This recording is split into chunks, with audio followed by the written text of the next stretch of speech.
I'm the Hooded Lid and welcome to my channel. I am so excited about today's video.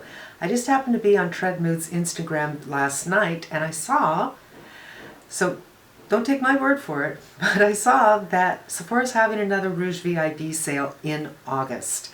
They did the same thing last summer and we were not sure, was there going to not be one in the fall? Alas, there was, and there was one in spring, and now we're doing August again, and I am here for it. Part of the reason I'm here for it is I noticed at the spring sale there were no new foundations. I actually haven't bought a new foundation from Sephora for a year, the last August sale. And at the spring sale there was also nothing new really for me in the eye palette department. There was the Huda Beauty neons, and I considered getting one, but I didn't. I might get it this time. And I think what I ended up doing is buying about 12 lipsticks, my skincare, and about 4 blushes, maybe more, 4 or 5 blushes. So I'm excited. There's a lot of new foundations coming out right now, and I am testing them for my Wife Beater Wednesday transfer tests and application of the Pat McGrath, which seems to be the bane of my existence, and I'm wearing it today. But the skincare I wanted to talk about today, because skincare, I got set. I know what I like, I know what I want to recommend to you, and let me just tell you a little bit about my skin. My skin is aging. You might have noticed I'm not a spring chicken. My skin is not dry. I don't have dry patches, but it's slowing down the production of things like ceramides, things like hyaluronic acid, things like oils, the things that your skin naturally produces. As you get older, it's producing less and less of them. And I try to put those things back into my skin every day. I like to also hydrate and nourish and put some emollients on to soften, and exfoliation once in a while. So I'm going to start at the beginning and run through to the end of my routine. And some of these I already have backups of, but some of them I might have to need to get some new ones. So let's start with the cleanse. Every single night I cleanse my face with the Tatcha oil. I'm trying to figure out, if I do this, there's a shadow. If I do this, there's not. So I'm going to move over a little bit. The Tatcha oil. Before I found this oil, I think I used about 2 or 3 different oils which I found had detergents in them. I think in order to avoid having an oiliness left on your skin, the company decided to put some detergent in them, and they left my skin feeling dry. Washing your face with an oil and having your face feel stripped is certainly odd, but the Tatcha does not do that. After I wash my face with this, my skin doesn't feel like it has a residue on it, but it doesn't feel stripped. It feels clean and soft. This is, I can't say enough good things about it. It's #1. It lasts me for a very long time. When I cleanse my face, I first take a couple of cotton pads with micellar water, take off most of my makeup, my eyeshadow, my lipstick, whatever, and then I go in with this. Rub it all over the face, then I wet my hands, shake off the excess water, and emulsify. Clear out my hands again, shake off the excess, emulsify again. I do it a 3rd time, and then I rinse my face, and it's like a baby's butt. Love this.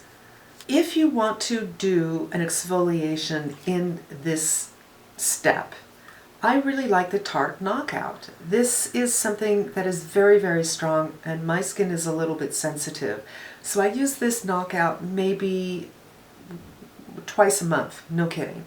There are times when I might do it twice a week and I'm like, whoa, nearly after a couple of days I got to pull it back in because it's quite strong.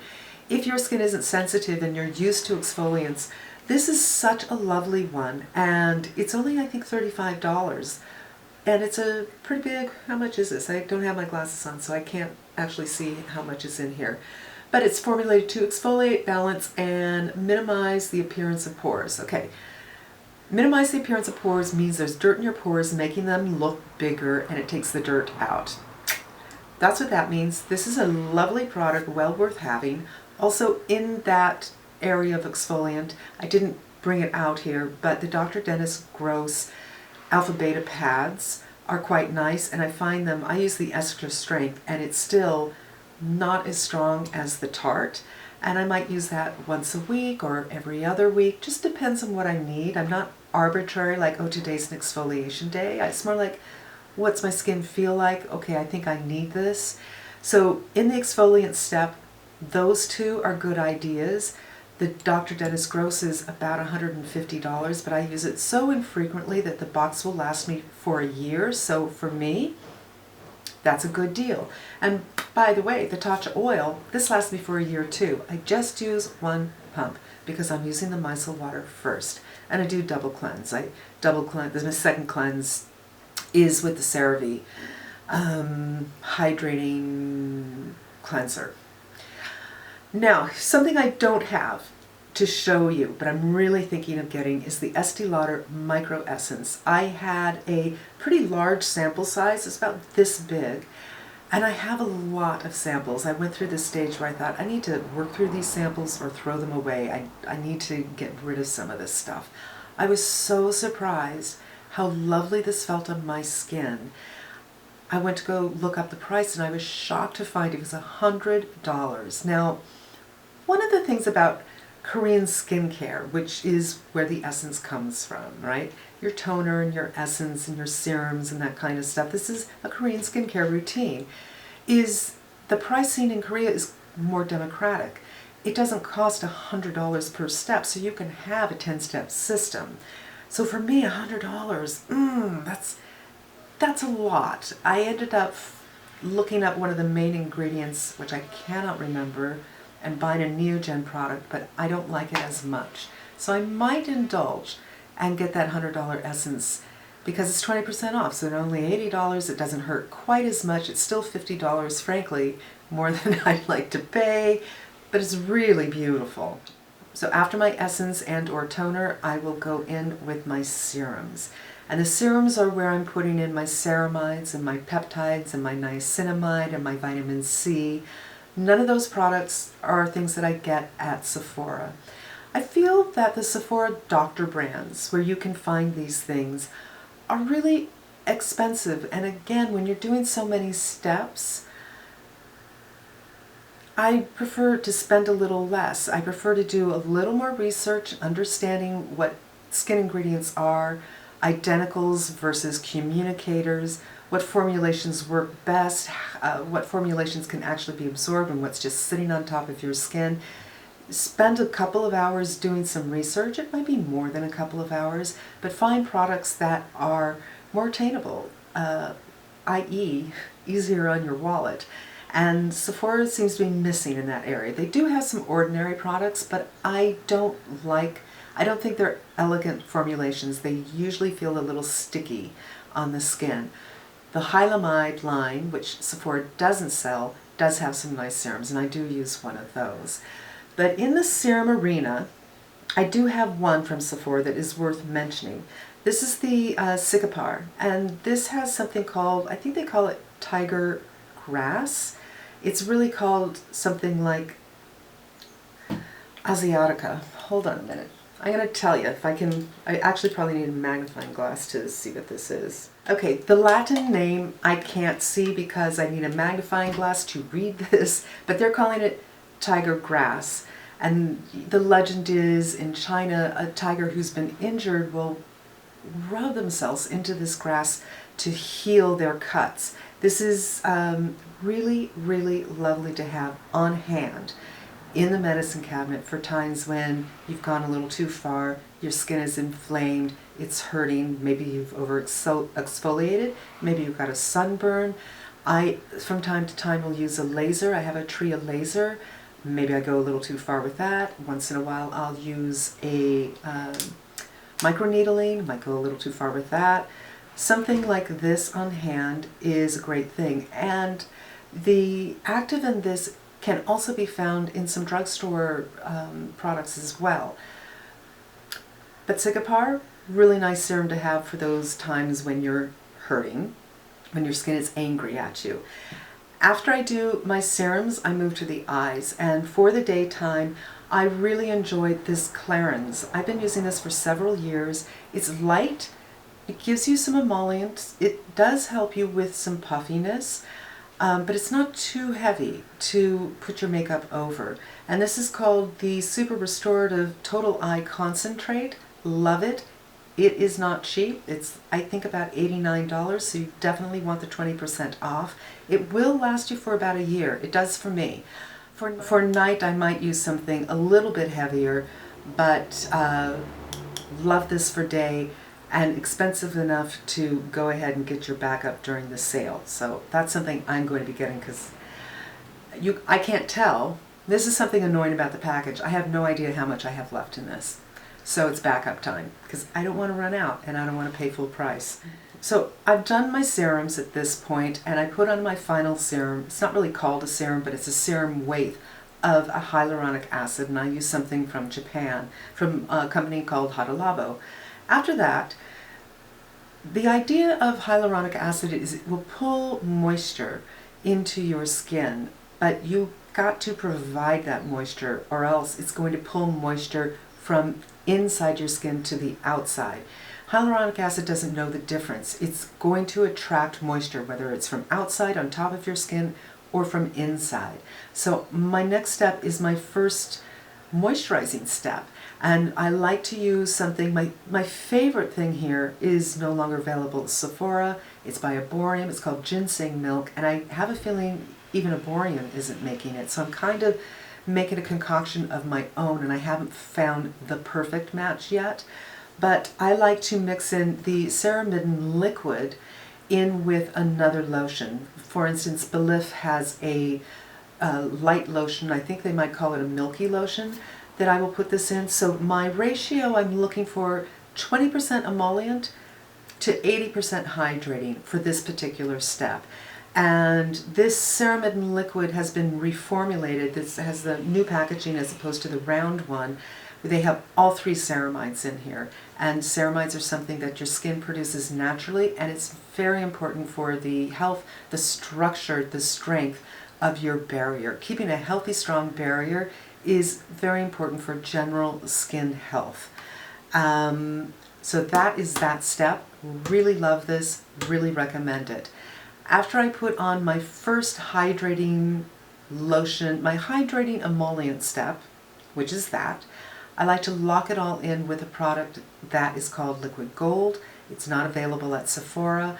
It has also the ceramides, all 3 ceramides, or are there 5 ceramides? I cannot remember. The omega fatty acids and the cholesterol at the same ratio and pH as your skin's barrier. So I consider that something that locks in the hydration, and all the serums that I put into my skin and my essence, just locking that good stuff in. After that step, my skin is a little bit tacky, so I let it sit for about 15 minutes before I go in with my final moisturizer. Now, my moisturizer, I'm going to show you both of them. This is the Caudalie Resveratrol. I really hope I'm pronouncing that correctly. This has hyaluronic acid, resveratrol, which is an antioxidant. Remember, in the morning I also did vitamin C, so this would be my second antioxidant. You know, antioxidants, bring them on. Different kinds, different strengths, different levels. They're great for you. And it also has emollients in it. So this is really my moisturizer. The day cream it's called the soft cream, and it's very, very emollient. You just need a little bit, dot, dot, dot, and spread it around, or your makeup is not going to stay. Now, this one, I think you really have to be towards the dry end. I don't consider myself dry, but I use a little bit and spread it all over the place. So if you're, aged skin that's just not producing all those good things, you're fine with this. But if you are normal, you might find this one to be a little too much. The night cream, however, I think actually could work for normal skin quite well. And it smells delicious too. This is, both of these I'm almost done with, but I already have my backups. But this is a very thick cream. I don't know if you can see that, but it kind of emulsifies when you put it on. So I'm not sure if you'll be able to see this, and here goes the helicopter. It just almost liquefies. Nighttime is a little bit different. After I do my serums, I go in with the A Passione by Drunk Elephant. This is the first retinol product I have ever been able to successfully use on a consistent basis. My skin is a little bit sensitive. It did take me a while to build up to this. I think the first 3 weeks I wore it once a week, and then I wore it twice a week for at least 2 weeks. There was a period where I accidentally wore it 4 days in a row and my skin started peeling like crazy. I backed off a couple of days, then I wore it 2 days on, 1 day off, 2 days on, 1 day off, and next 2 weeks I was wearing it every single day. I love this. I can't recommend it enough, especially if you have sensitive skin. You can build up to this. This is a great product and well worth having. I already have my backup, but it might be your time to try it at the sale. Also for night, I will from time to time use an oil. I'm not a huge believer in oils. I don't believe that oils actually can be absorbed by the skin because molecularly these are thicker than your pores. They can't sink in. This is really a pet peeve for me, but this is lovely. There is, among other things, this is by Herbivore, it's the Phoenix oil. Among other things, there is rose. It smells divine. Rose oil, I believe, has vitamin A in it. Vitamin A is actually what Retin A is. Retin A is a derivative of vitamin A. This would have to go through, who knows, 15 transformations before it's available to the skin as a retin product. A couple of things that are extras. By Cora. I love this lip balm. It smells like coconuts. What's not to like? I can't show you what it feels like. It's a little oily, but it doesn't feel like a lip oil. It's in between an oil and a balm. It's delightful. It smells delightful. It's comfortable. It's delicious. Sometimes I'll just put on a lip liner, smear it all over the lips and put this on. Fabulous. And then, this is really interesting. I use it a little differently than I think they intend for it to be used. If towards the end of the day my eyes are looking very dehydrated, and that's very common for me, I need to keep on with my day. My day's not over. I'm still going to be around humans who have eyesight. I don't want to look like a mess. This is a roller ball, like so, and I will roll it right in this area here and let it set up for about 15 minutes. Oddly enough, it seems to plump up the area where those dehydration is really showing. Between the thicker skin of the cheek and the very thin skin of the under eye, it can get a little hairy looking for me. This seems to calm it down. After 15 minutes, I'll just pat, pat, pat if there's any extra sitting on top of the skin. And it's kind of a miracle worker. I might do a video on how I use this. I really like it. A lot of people use it. I think it's really intended as a moisturizer. Maybe you would use it after after a clearance, for instance, to just lock that into the skin. Lovely, lovely product. And then we have the occasional exfoliation with the Drunk Elephant TLC Sukari Baby Face. This is an amazing product. It's strong, but it's not too strong. I tried some products like this that actually took my skin off. I've actually used two have done that, and I'm not going to mention who they are. But this doesn't, but it does an amazing job. It really smooths out your skin. A lot of people use this once a week. I would recommend not being arbitrary about when you're using it. When I first got it, I'm like, once a week I'm doing this. And then I thought, after the second week, I don't know if I really need it today. I waited a couple of more days, and I continued to do that, and I decided to use it when my skin says it's time to use it instead of once a week. You do you. That's just the way I do it. It's a great product. I already have my backup. Well worth investing in. And again, if you use it like I use it, not once a week, it'll last you for a long, long time. And I think that's about it for the day and night. I just want to hit one more thing in the skincare area, and that is sunscreen. Sunscreen could be a video on itself, but I will say this. In the United States, we do not have as sophisticated ingredients available to us because the FDA has not approved new ingredients, because new ingredients have to go through a very expensive trial period. And companies that produce sunscreens don't want to have to pay for those trials, only to have other companies say, well, now that it's approved, we're going to use it. And for some reason, the companies that produce the active ingredient don't want to pay for the trials, which is a mystery to me. I could be wrong about something in this story, but the bottom line is, in Asia and in Europe, they have other skincare ingredients that are more sophisticated and more efficient at blocking your UVA and UVB than we have available to us in the United States. In the United States, at Sephora, you're basically starting with $35 all the way up to $75 for sunscreen. At the drugstore, your choices are pretty poor as far as I'm concerned for sunscreens on your face. I haven't found one that isn't as tacky as glue. I just tried one, and I don't want to name it, that had so much alcohol in it that it stung my face when I put it on. So I'm not up for anything on my face that comes from the drugstore at this point in time.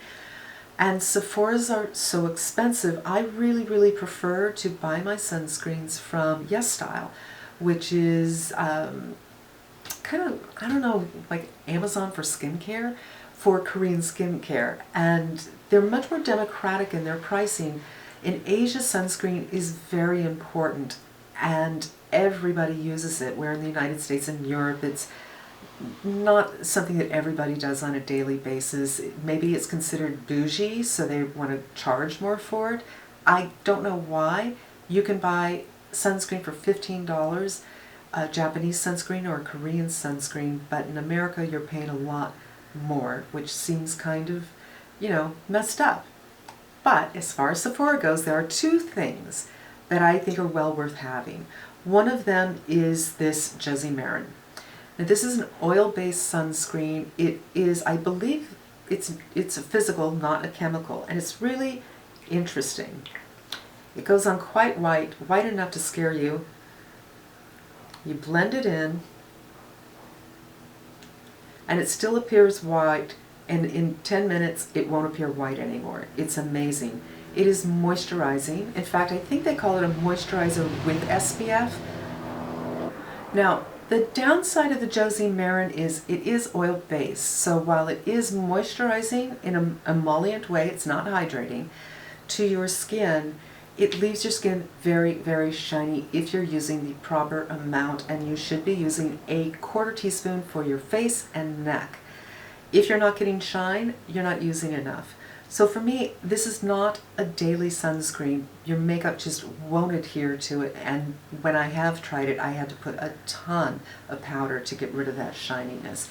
But I do find this very useful on the weekends, especially if I've gotten up and I'm going to go for a hike, or I'm going to work in the garden, or I'm going to run down the street to get a coffee.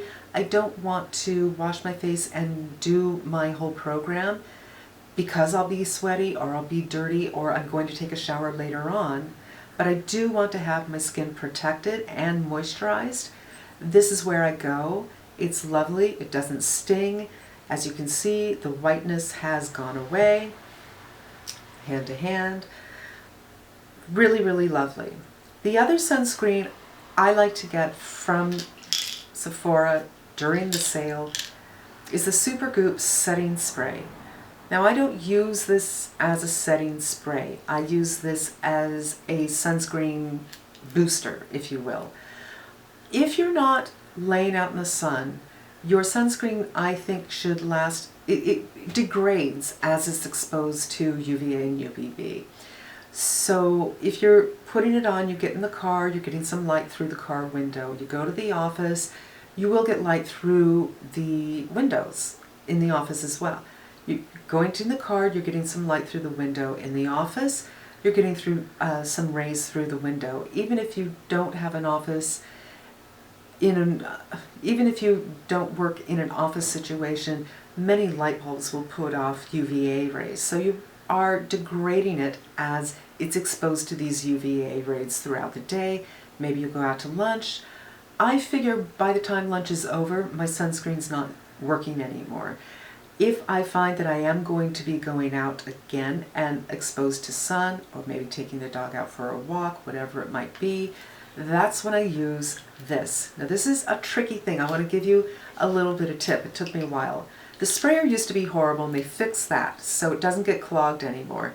But the sprayer is quite wide and I found it would get on the top of my head and it really made everything quite crunchy. I don't know what's in this, but even when I wash my face at the end of the day after wearing it, you gotta wash extra hard. You really have to go in because there's some kind of sealant. I guess it's whatever it is that is part of the setting formulation of this setting spray, i.e., for me, sunscreen. I even used to put a bandana on and then spray it on so I wouldn't get my hair done. But now I just spray into the palm of my hand, about 10. Put the hands together, boom, boom, boom. Spray into the palm of the hand again, boom, boom. Then I spray my fingers to get above my lip, inside of the cheeks, and the nose. And it's something I adore, especially during the longer summer months. Say you're going for a walk with your pet, probably a dog. I don't know any cats that go on walks.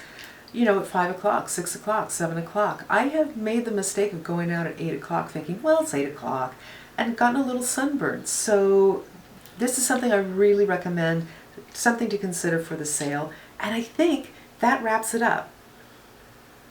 I think it does. Oh, one more thing. The Dr. Jart Serum Cream, and they also make it in the Sephora formula. These balms are great to have on hand. Again, during circumstances where it might be very cold outside, it might be very dry outside, it could be quite windy. These act almost like a shield. So again, if my skin's feeling quite annoyed and I've already used the Sephora serum, but it still feels dry, I'll end my routine with something like this on top of everything. Or if it is quite windy, like if you were skiing, for instance, or doing some kind of winter sports, this is something great, a final barrier just to keep everything in. That is going to lock in whatever you have put on. And if you get the one in the Sephora, or Sephora, I guess you say Sephora formulation, it'll help you do a little healing as well.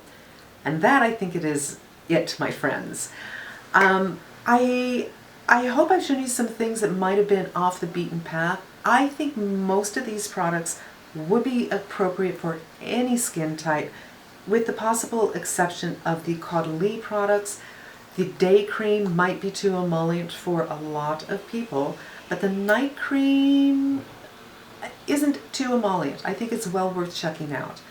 And that's about it. I want to thank you so much for coming. I hope I've showed you something new, given you some ideas, and I'll be back with some makeup ideas really soon. That's going to take a little research, I think.